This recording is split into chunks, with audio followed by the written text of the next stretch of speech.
Captain Lee Jiwoo watched the alien ships approach through her viewport. The three Zephyrian cruisers looked massive and dangerous, their dark metal hulls covered with weapon turrets. Her own ship, the cargo vessel Morning Star, seemed tiny in comparison. "Captain, they're hailing us," said her communications officer, Lieutenant Park Junho. His voice was steady, but Jiwoo could see the worry in his eyes. "Put them through," she replied calmly.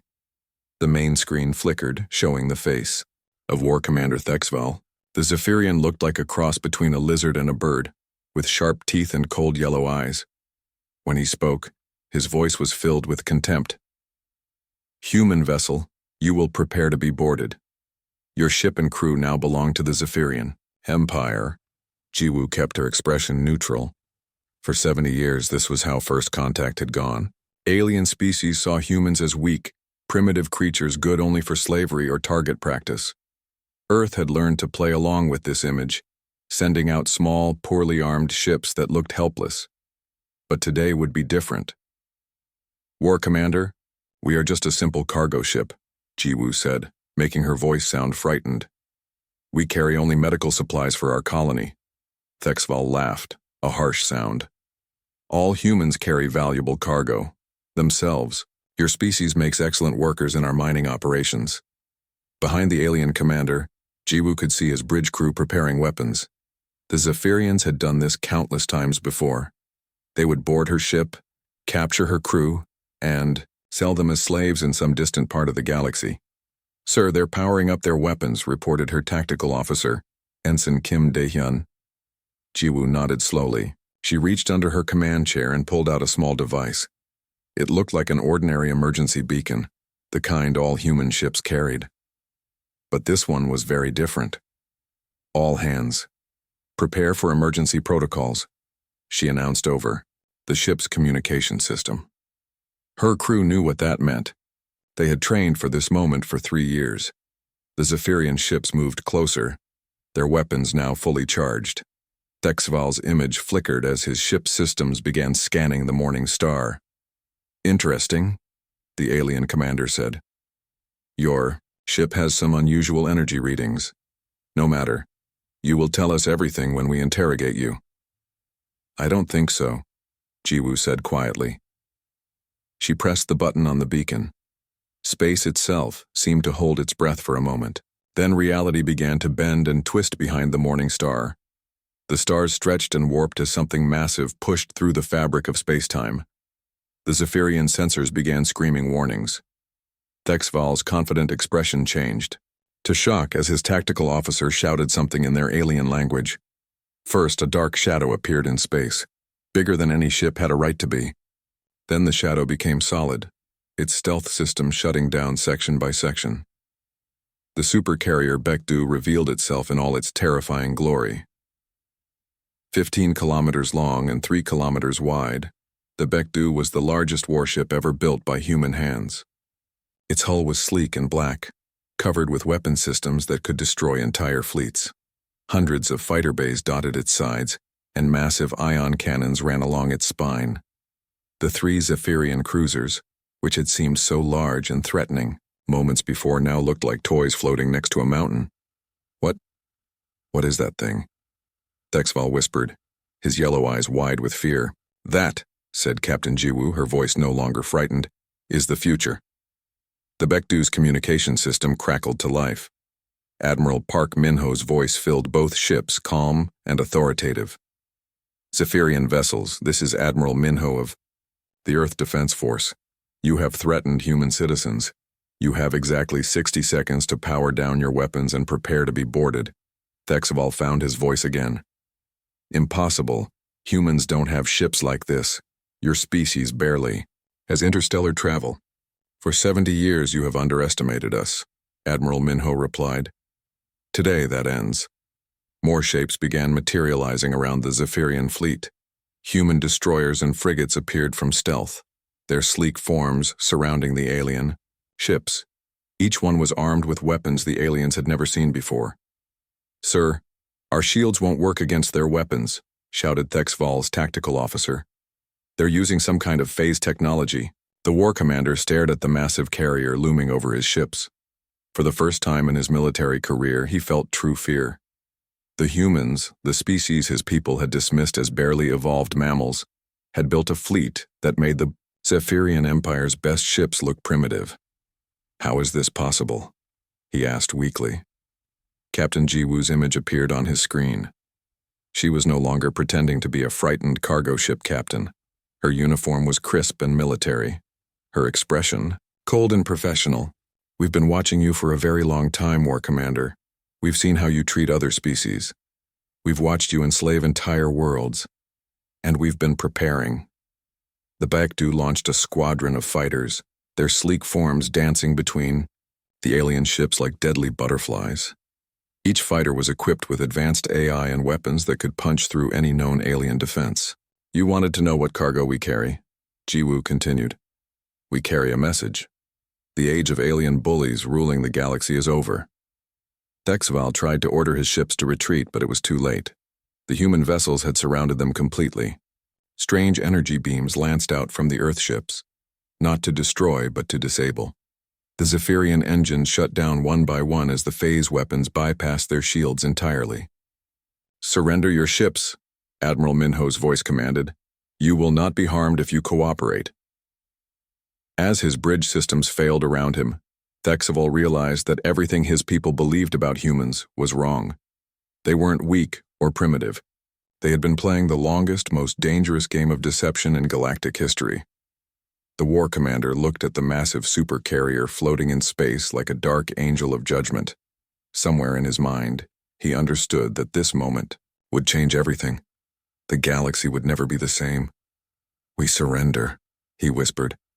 Captain Jiwoo smiled grimly as she watched the alien ships go dark. She opened a channel to Admiral Minho aboard the Baekdu. "Phase 1 complete, sir. The galaxy is about to get a very big surprise."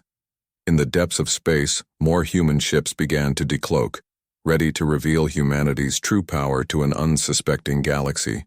Admiral Park Minho stood on the bridge of the Baekdu, watching as his boarding teams took control of the Zephyrian ships. The aliens had surrendered quickly once they realized their weapons were useless against human technology. "Sir, we have control of all 3 enemy vessels," reported Captain Yoon Nari from her destroyer Halasan. "The prisoners are secured." "Good work, Captain," Minho replied. He turned to his communications officer. "Send the signal to Earth Command. Tell them Operation Thunderstrike is successful." Light years away, on Earth, General Han Seokjin received the message in his underground command center. He had been waiting for this day for 30 years. The moment when humanity would finally reveal its true strength to the galaxy. "All Shadow Fleet units, this is command," he announced into his headset. "Execute Operation Sunrise. Repeat, execute Operation Sunrise." Across the solar system, things that had looked like innocent mining stations and research facilities began to change. Hidden panels slid away, revealing weapons and armor underneath. What the aliens had thought were simple human outposts transformed into warships. On Mars, the atmospheric processing plants unfolded like metal flowers, becoming orbital defense platforms armed with planet-killer weapons. In the asteroid belt, hundreds of mining ships activated their true systems, revealing themselves as destroyers and cruisers. Dr. Kim Sora watched from her laboratory on Luna as her greatest creation came online. For 15 years, she had worked on humanity's stealth technology, the system that let entire fleets hide in plain sight. Now, ship after ship began appearing throughout human space as their stealth fields shut down. "Beautiful," she whispered, watching her life's work reveal itself to the universe. Back at the Zephyrian ships, War Commander Thexval was brought aboard the Baekdu under guard. Major Kang Wusung's Marines escorted the alien commander to Admiral Minho's ready room. The War Commander had never seen humans up close before, and he was surprised by how calm they seemed. "Sit down," Admiral Minho said, gesturing to a chair. Thexval hesitated, then sat. The human admiral looked ordinary enough, but there was something in his eyes that made the alien nervous. "You're going to watch something," Minho continued. "Your people need to understand what's really happening here." A holographic display activated, showing a view of Earth's solar system. Thexval gasped as he saw the truth. Hundreds of human warships were visible now, no longer hiding behind stealth technology. Earth wasn't a primitive world with a handful of exploration ships. It was the center of a military fleet that dwarfed most galactic powers. How long? Thexval asked weakly. We started building our real fleet 73 years ago, Minho replied, right after first contact, when we learned how your people treat weaker species. The display changed, showing historical footage of alien raids on human colonies. Zephyrians and other species had attacked human settlements, taking prisoners, and destroying infrastructure. They had assumed humans were too weak to fight back effectively. Every attack taught us something, the Admiral continued. Every time you underestimated us, we learned from it. We studied your weapons, your tactics, your technology, and we built something better. Lieutenant Commander Cho Do-hyun's voice crackled over the intercom. Admiral, fighter squadrons are ready for demonstration. Proceed, Commander, Minho replied. Through the viewport, Thexval watched as the Baekdu launched its fighters. But these weren't the simple craft he expected from humans. Each fighter was a work of art and death, sleek and fast, armed with weapons that could penetrate any known shield. 500 fighters launched from the Supercarrier, performing maneuvers that should have been impossible. They moved in perfect coordination, like a single living organism. Each pilot was assisted by advanced AI that could think faster than any alien brain. Your fighters move strangely, Thexval observed. Our pilots don't fight alone, Minho explained. Each fighter has an artificial intelligence partner, human creativity combined with computer precision. It's something your people never developed. The war commander watched as the human fighters performed attack runs on simulated targets. Their weapons fired energy beams that phased through matter, making traditional shields useless. It was technology beyond anything in the Zephyrian arsenal. This is impossible, he whispered. Humans are supposed to be primitives. Your technology is centuries behind ours. Admiral Minho smiled coldly. That's what we wanted you to think. He activated another display, showing Zephyrian intelligence reports about humanity. Every report described humans as weak, scattered, and technologically inferior. The aliens had based their entire strategy on bad information. While you thought we were struggling to build simple cargo ships, we were developing quantum computers, phase shift weapons, and stealth technology that could hide entire fleets. Your intelligence services saw what we wanted them to see. Major Kang Wusung entered the room, removing his helmet. The Zephyrian had never seen human military equipment up close before. The Major's armor was sleek and powerful, covered with systems that enhanced his strength and speed. Sir, all prisoners are secured, he reported. The alien ships are ready for inspection by our technical teams. Thank you, Major, Minho replied. He turned back to Thexval. Your ships will help us understand your military capabilities. Every piece of technology, every tactical database, every communication code.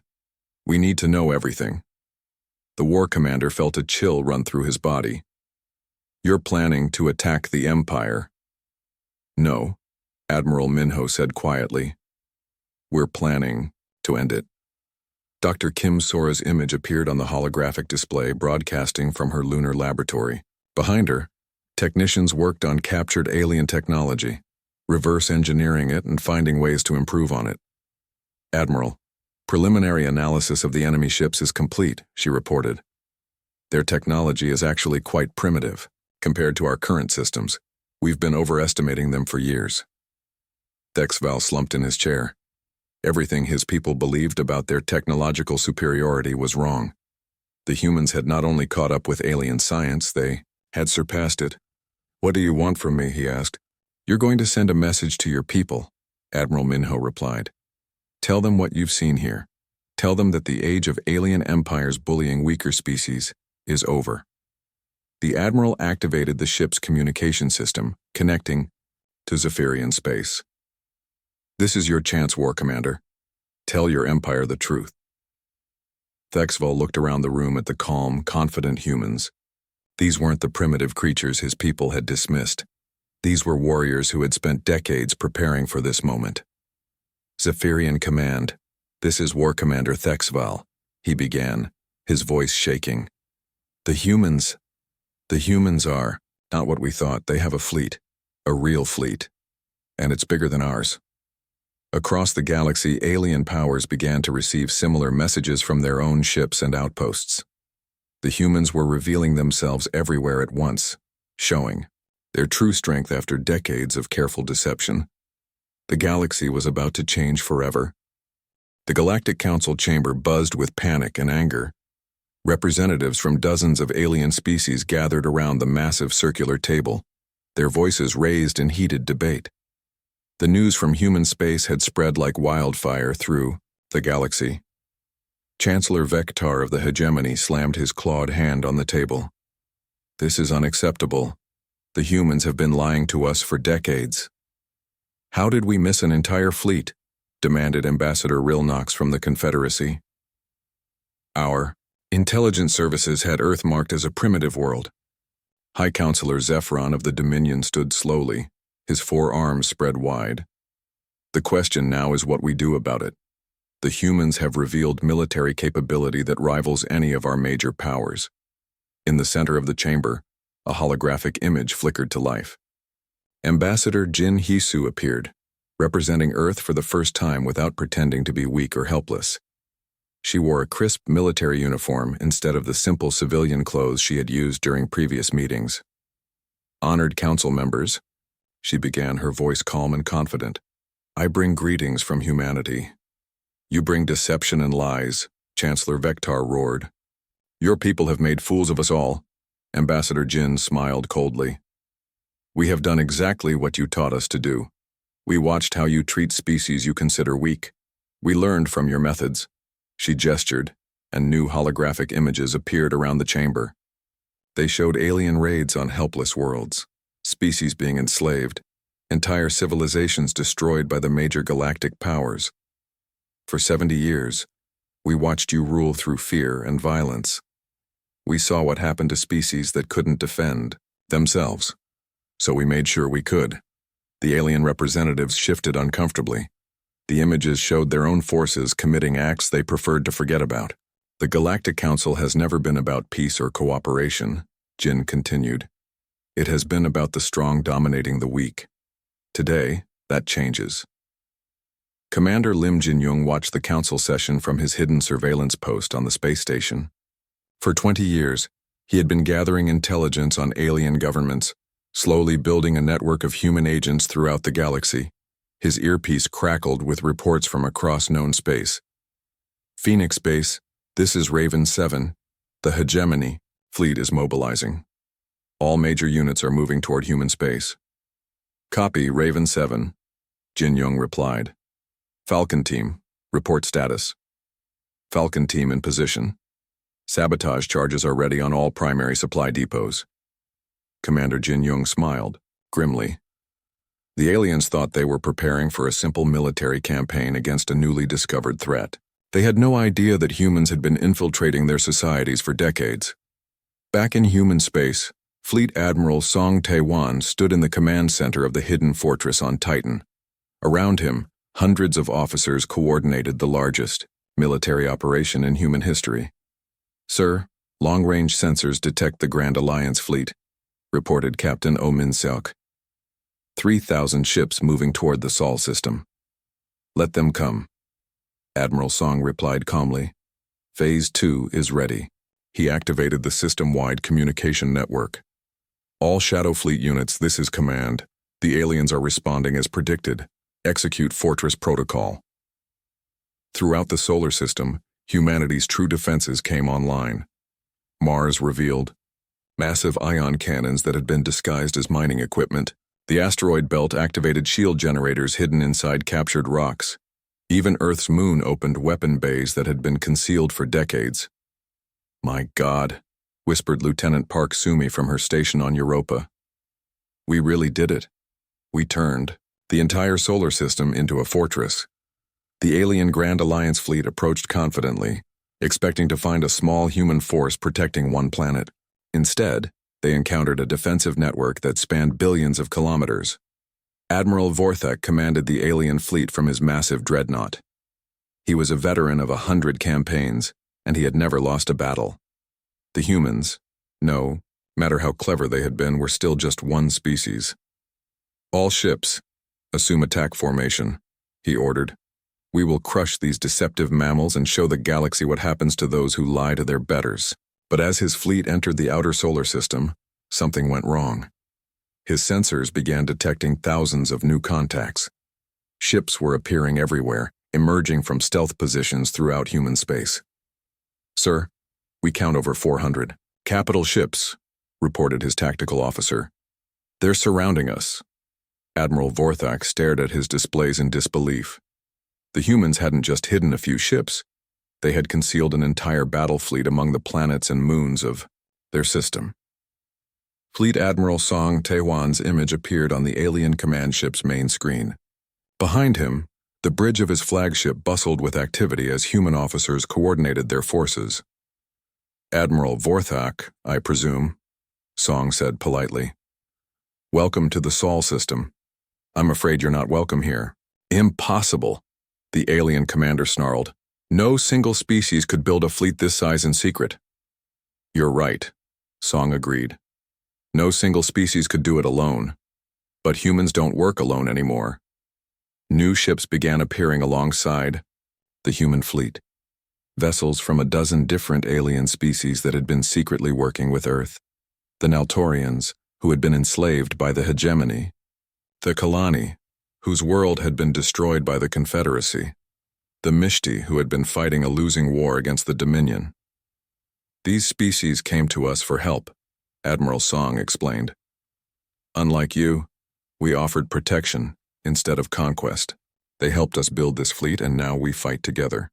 Commander Lim Jin-young's voice crackled through the communication network from his position deep in alien space. Phoenix Base to all units. Sabotage operations are complete. Enemy supply lines are cut. Across the galaxy, alien military bases and supply depots began experiencing mysterious accidents. Fuel shipments exploded, communication networks went down, and weapon factories shut down.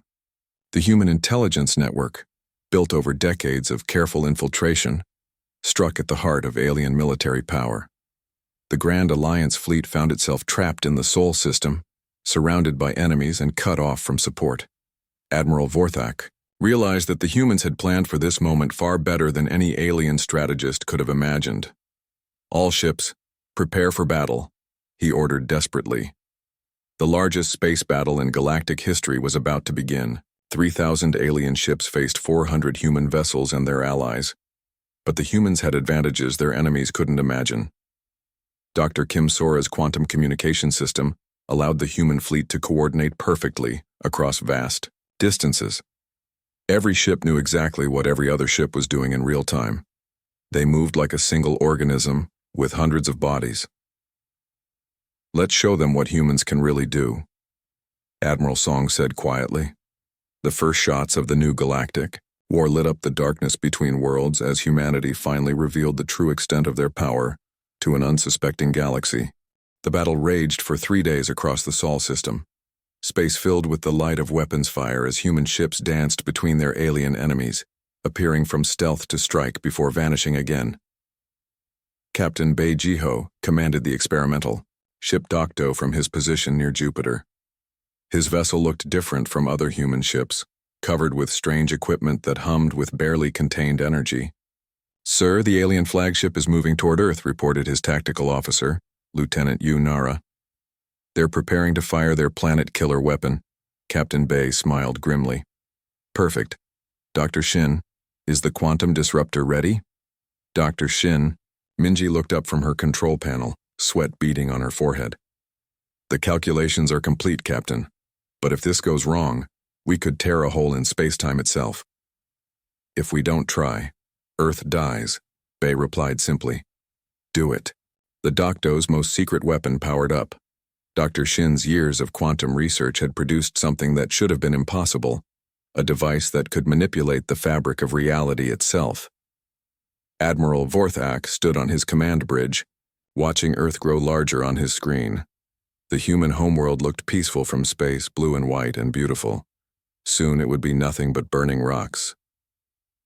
"Planet killer weapon is charged, sir," reported his weapons officer. "Fire," Admiral Vorthak commanded. The massive beam lanced out from his dreadnought toward Earth. It could crack a planet's crust and boil away its atmosphere. No planetary shield could stop it. But Captain Bay was ready.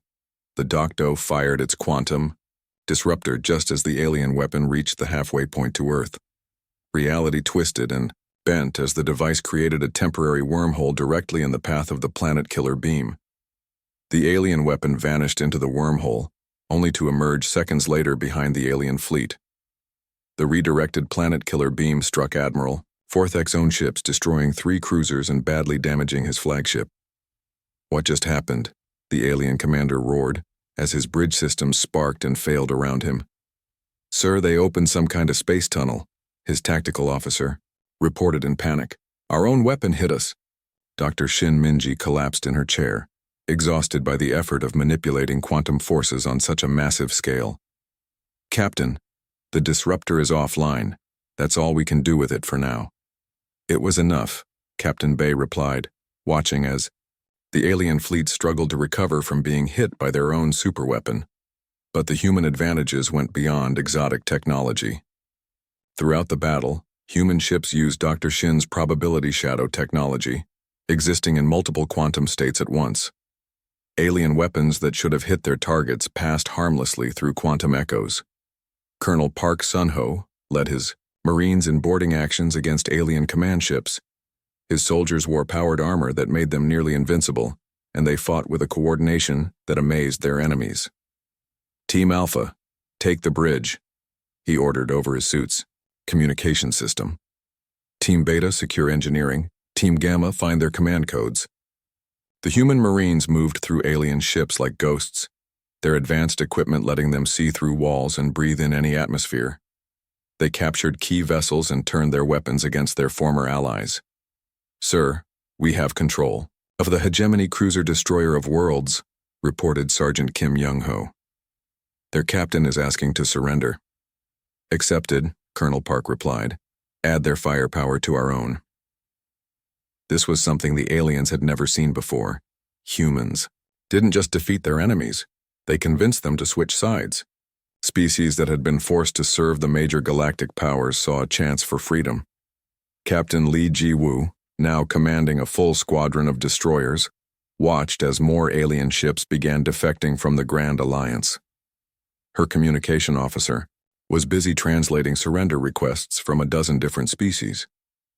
"Captain, the Naltorian ships are asking for protection," reported Ensign Cho Jisu.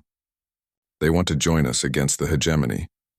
"Tell them they're welcome," Ji-woo replied. "Anyone who wants to fight for freedom instead of tyranny has a place in our fleet." The tide of battle began to turn as the human fleet's perfect coordination became obvious to their enemies. Ships across the solar system moved in harmony, sharing information instantly through Dr. Kim Sora's quantum communication network. When one human ship was damaged, others immediately moved to protect it. When the aliens tried to concentrate their forces, human reinforcements appeared from unexpected directions. The entire human fleet fought as if controlled by a single brilliant mind. Admiral Vorthak realized his forces were losing despite their numerical advantage. His communication with other alien commanders was slow and full of delays. The humans seemed to know what his ships were going to do before he ordered them to do it. "How are they coordinating so perfectly?" he demanded from his tactical officer. "Unknown, sir.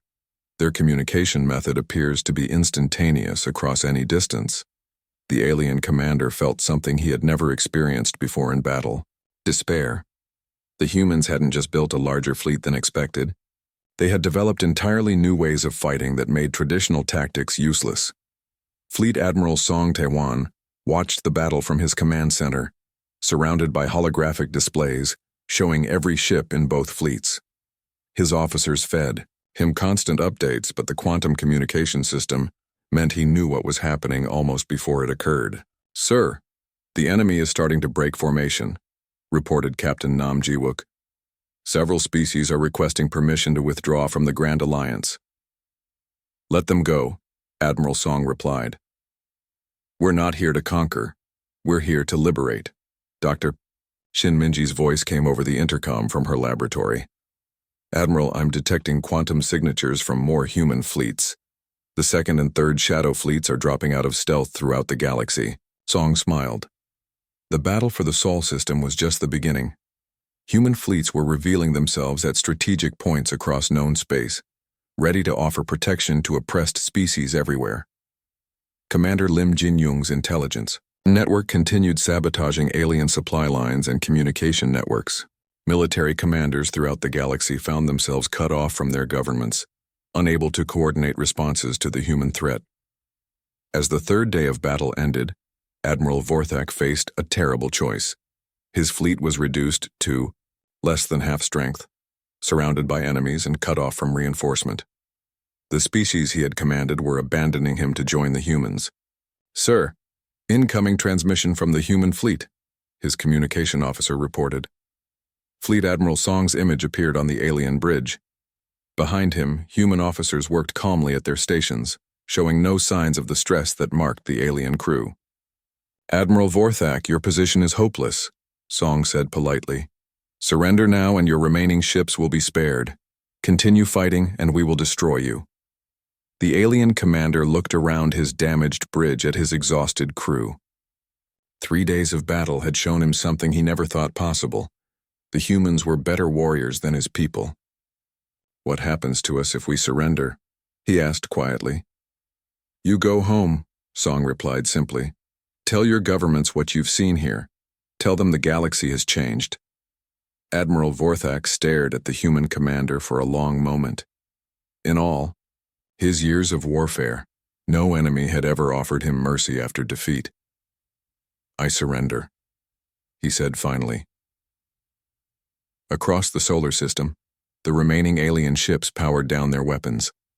The largest space battle in galactic history was over, and humanity had won. 1 month after the battle, President Choi Young-min stood before the rebuilt Galactic Council chamber. The room looked different now. Instead of a circular table where powerful species dominated weaker ones, there were equal seats for all representatives. The alien powers had assumed he was just a planetary administrator, someone who managed local human affairs. They were shocked to learn he was actually the elected leader of all human space, commanding resources that spanned dozens of star systems. Members of the new Galactic Assembly, President Choi began. Today we begin a different kind of civilization. The audience was mixed now. Alongside the old alien powers sat representatives from dozens of smaller species that had never been allowed in the council before. The Naltorians, freed from hegemony slavery. The Kalani, no longer under Confederacy occupation. The Mishti, whose homeworld had been restored with human help. Ambassador Jin Hyesu sat at the human delegation table, no longer pretending to be weak or helpless. Next to her sat Admiral Lee Ji-woo, recently promoted after her role in revealing human strength to the galaxy. The old Galactic Council ruled through fear, President Choi continued. The strong dominated the weak, and entire species lived in terror of being enslaved or destroyed. That system dies today. Chancellor Vektar of the former hegemony shifted, uncomfortably in his seat. His people had lost 3/4 of their fleet in various battles with human forces over the past month. The species they had enslaved were now free, protected by human ships. What you propose is impossible, he said.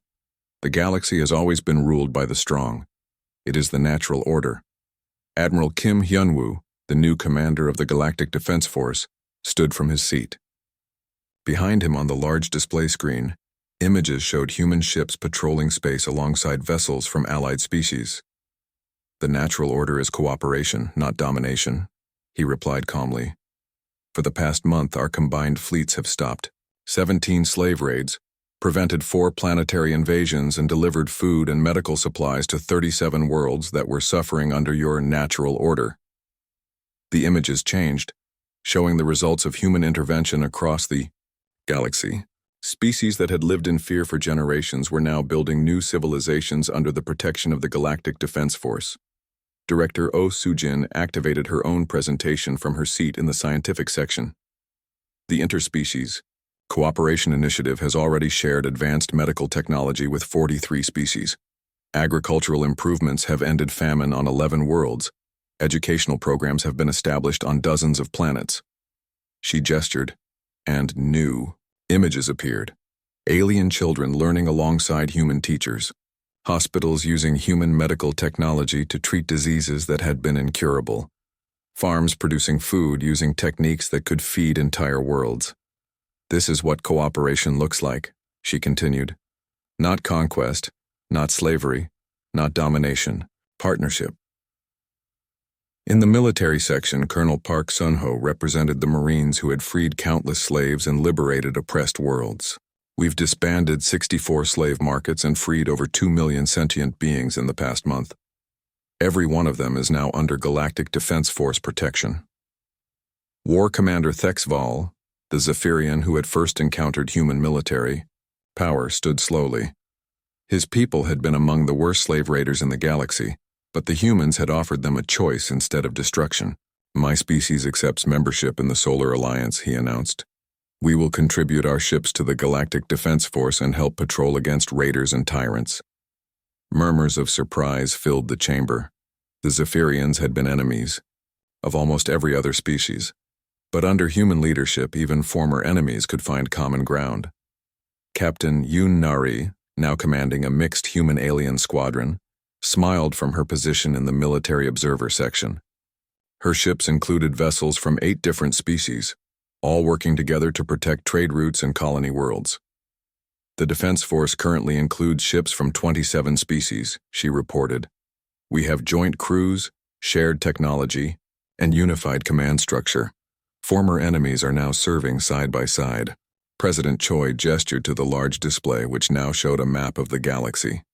Green areas marked space protected by the Solar Alliance. Red areas showed regions still controlled by the old powers. The green was steadily growing.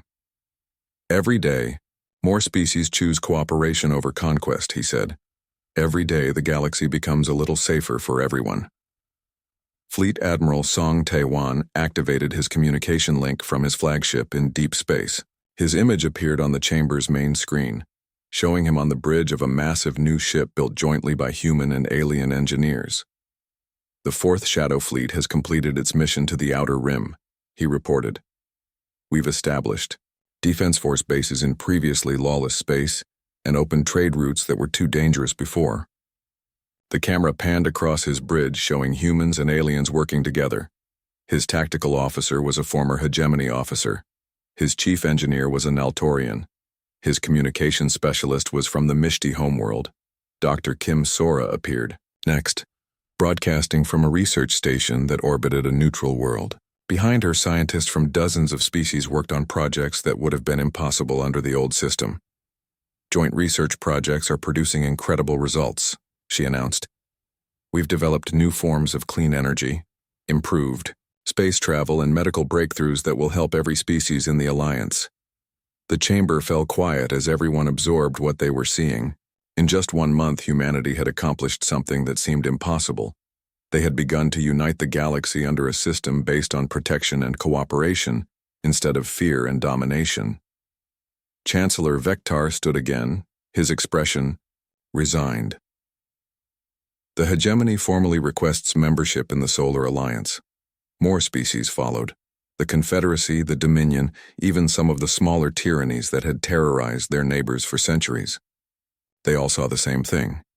The old way of ruling through fear was ending, and they could either join the new system or be left behind.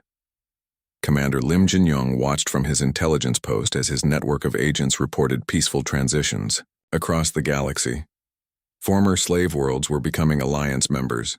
Trade routes that had been controlled by pirates were now safe for all species. A year later, Admiral Lee Ji-woo stood on the bridge of the Baekdu as it patrolled the outer galaxy. The supercarrier that had once been humanity's greatest secret was now the flagship of a combined fleet that included hundreds of species. Her communication officer, now an alien from a species that had once been humanity's enemy, reported quietly, "Admiral, we're receiving a distress call from the frontier sector. Unknown raiders are attacking a colony world. Set course for the frontier, Jiwoo ordered. Alert all ships in the area. We have civilians to protect. As the massive ship turned toward the distressed world, Jiwoo reflected on how much had changed. The galaxy was still dangerous, still full of threats and challenges. But now, for the first time in galactic history, someone was watching out for the innocent. The Baekdu and its escort fleet jumped to faster-than-light travel, racing to help strangers who had called for aid. Behind them, across hundreds of star systems, the banner of the Solar Alliance flew over worlds where children could grow up without fear of slavery or conquest. The galaxy had learned a simple lesson. Sometimes the greatest strength comes from protecting those who cannot protect themselves. And humanity, the species that had once pretended to be weak and helpless, had become the guardians of them all. In classrooms across the galaxy, alien children learned about the day a human supercarrier appeared from nowhere and changed everything. They learned that true power wasn't about conquering others, but about standing up for what was right. And somewhere in the vast darkness between stars, the Baekdu continued its eternal patrol, making sure that lesson was never forgotten.